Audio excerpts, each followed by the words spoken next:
Welcome back inside number 9. In today's honest review, I'm going to give my own personal thoughts and feelings about this latest episode, which tackles the fear of Friday the 13th. There will be major spoilers throughout this video, so you have been warned. Let's get into Series 8, Episode 3, Paraskevidekatriaphobia, which for obvious reasons I'll refer to simply as phobia. Despite this episode's title, we delve into more than just the Friday the 13th phobia. By the way, I love that the title is so long that the camera has to pan to fit it on screen. That is genius. What we receive here, courtesy of a fairly run-of-the-mill comedy-driven installment of number 9, is an exploration of bad luck in general, and we get to see a pretty long list of fearsome symbols and superstitions which impact this episode's main character, Gareth Beckman, played by Reece. Gareth is in a sensitive state from our very first scene, due to the day rolling into Friday the 13th. He's anxious about the day ahead and as a result fakes illness so that he can stay at home all day, planning to barricade himself from the outside world. But of course, the outside world has other ideas, bringing a conveyor belt of bad luck into Gareth's house. Is it really bad luck though? I think that the concept of exploring the idea of bad luck was an interesting concept to base a number 9 episode around, especially the idea of, is bad luck real or are there rational circumstantial explanations? You could definitely flesh that out. However, I think that the overall execution of the totemism of bad luck was pretty on the nose here. Perhaps tackling this theme in a more subtle way is simply a difficult task, but to me the first half of this episode was Gareth noticing and reacting to a common bad luck trope, and then another, and then another. The episode's progression in this way didn't necessarily add anything to the Gareth character or the overall narrative. You know from the very first scene that Gareth is superstitious, and from the title of the episode, you know it's a genuine phobia. He salutes a magpie, gets freaked out by a black cat, can't walk under ladders, can't have shoes on the table, and that's just a small portion of what we see. But all those extra elements didn't expand anything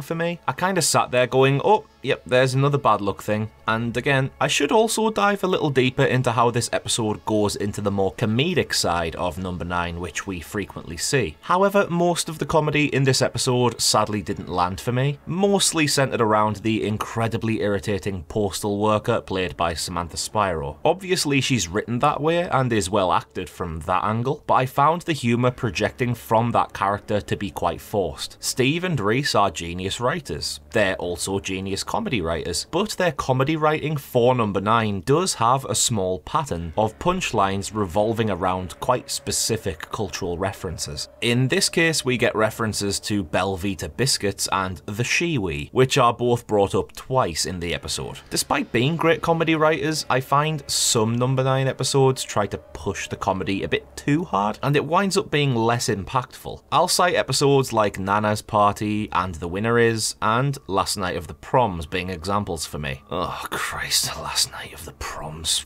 Right, before I trigger my own phobia, where does this phobia wind up as an episode? Well, the bad luck references pile up and up and up, one after the other. Multiple people enter Gareth's house in a bizarre series of circumstances, including Steve as a tradesman. Admittedly, I did feel a little tension here because of just how big the pile of problems was becoming, and it was done in a super strange way where the speed of additional unlucky stimuli being generated was quite unsettling. It was a bit like Darren Aronofsky's Mother, which throws lots of expanding concerns in quick succession, and it heightens the uneasiness. So I think that phobia as an episode and Reece's performance did a pretty good job here at making you feel Gareth's continual frustrations. It all builds to the twist here of everyone involved being an actor, organised by Gareth's wife, played by Amanda Abington. She's got to the end of her tether with Gareth's fear of bad luck, and Friday the 13th in particular, so wanted to expose him to all his fears in one hit in order for him to confront them. I'm sorry, right?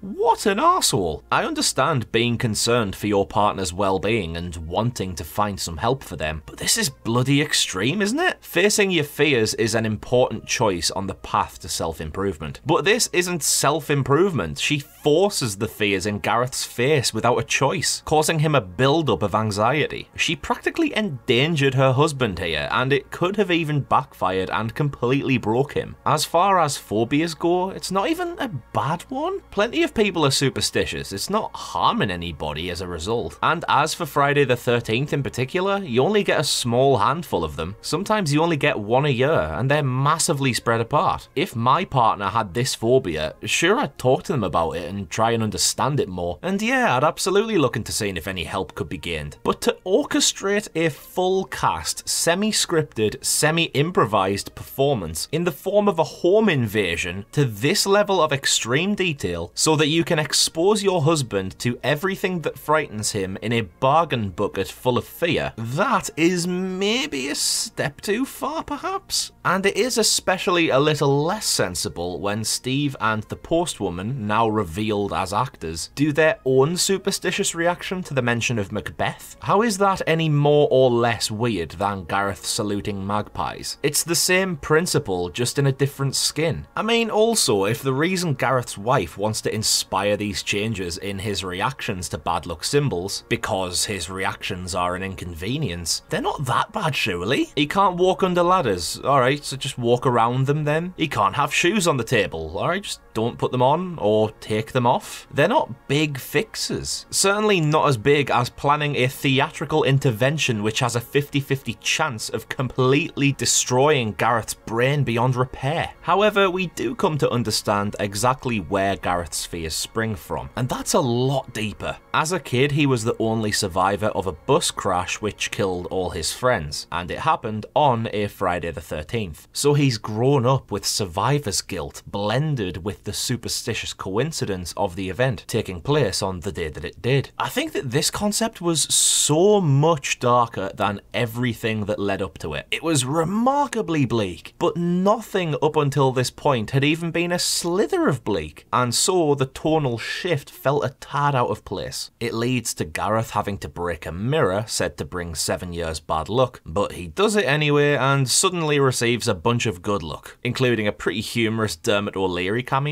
By the way, £130,000 as a cash prize is pretty random, isn't it? Sure, like 100 or 150, but 130 is oddly specific. Anyway, bad luck may very well be in the air after all, as after a final test of opening an umbrella indoors, Gareth's wife is hit by a car. It was a shocking moment to close the episode on, immediately juxtaposed by Kylie Minogue for the credits. What emotion was I supposed to feel here? My brain didn't half get juggled around. All in all, Phobia did possess its moments of fun, and Reece put in a good shift here as Gareth. There were moments of a slight build-up of tension, wondering where things were going to head, with the frequent randomness being quite disorientating. However, for me, a big issue was the wife's motivations. Just leave your husband be, he's not really doing any harm to anyone, or at least go about trying to help him in a more plausible way. I also found that the plot development dragged in some parts, such as the constant revealing of more and more bad luck symbols, feeling like a repetition of the same point rather than an expansion of it. It's not an episode I'll be rushing back to anytime soon, sadly, which is a shame because I think its core idea had some wonderful potential. But that's just my honest review of Paraskevidekatriaphobia. What did you think? Let me know in the comments below. I'm going to continue covering the rest of Series 8 on a weekly basis, so why not sub to the channel to be notified when my next review drops? I've also previously covered every episode up until this point if you'd like to hear my thoughts on everything number 9 before. In other news, Stu is currently working on a cool little project called The Horror Exchange. If you want to be one of the first to know the score, go hit that channel with a sub too. As for this week, I've been Connor from Unleash the Ghouls. Join me next time for my honest review of Love is a Stranger inside number 9.